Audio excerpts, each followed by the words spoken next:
the mirror of possibilities. Mara had always felt like she was waiting for her real life to begin. At 14, she lived in a quiet town where the days blurred together.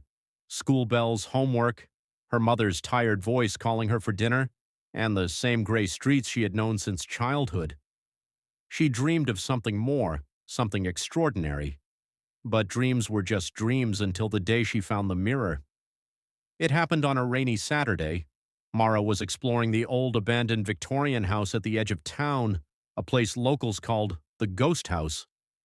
The wooden floors creaked under her sneakers as she climbed to the dusty attic. There, covered in a faded velvet cloth, stood a tall, elegant mirror in an ornate silver frame. Even in the dim light, it looked alive. Curious, she pulled off the cloth. The glass was smooth and cold. When her fingertips touched its surface, a soft ripple spread across it like water. Suddenly, colors bloomed inside the mirror. She saw herself, but not the ordinary Mara with messy brown hair and worn-out jeans. This Mara was radiant. She stood on a stage under bright lights, accepting an award for Best Actress. The crowd cheered wildly. Another vision replaced it. Mara as a best-selling author, signing books for hundreds of fans. Then she saw herself traveling the world, standing on the Great Wall of China, diving in the Maldives, speaking confidently at a TED conference. Each vision was more beautiful than the last. Success, admiration, freedom, glory. Mara spent the entire afternoon in the attic mesmerized. When she finally tore herself away, the sky was dark.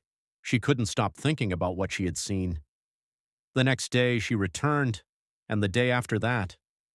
Soon the mirror became her entire world.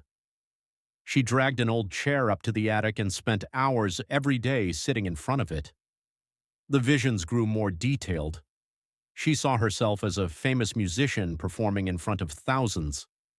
She watched herself fall in love with a handsome artist in Paris.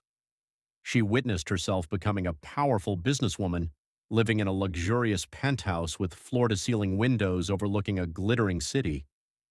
In the mirror, she was confident, beautiful, successful, everything she believed she could never be in real life.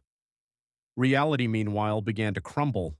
Her grades dropped sharply. Teachers sent notes home. Her mother, Elena, grew increasingly worried. "Mara, what's happening to you?" her mom asked one evening, placing a plate of pasta in front of her. "You barely eat. You don't talk to us anymore. You're always disappearing after school." "I'm fine," Mara muttered, her eyes distant. She was already thinking about the next vision she wanted to see.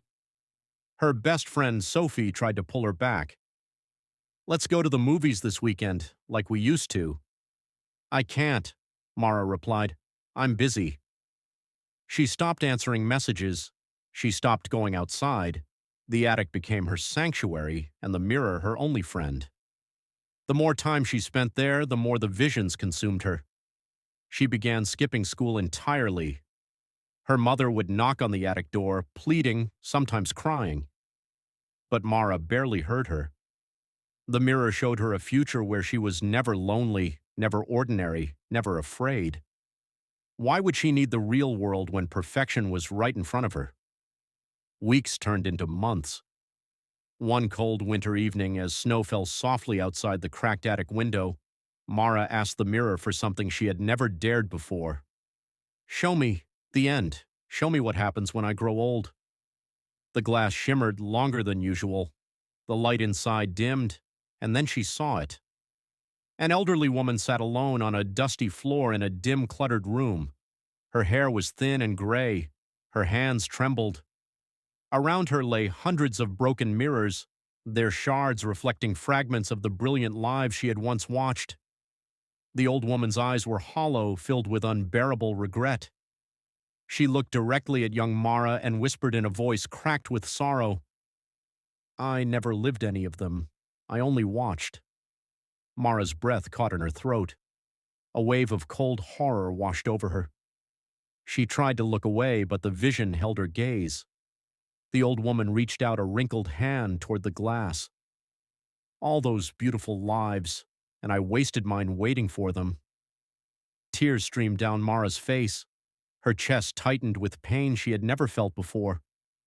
The loneliness in that old woman's eyes was devastating because that woman was her. In a surge of desperation and anger, Mara grabbed a heavy metal candlestick from the floor. With a scream that tore from deep inside her, she swung it with all her strength.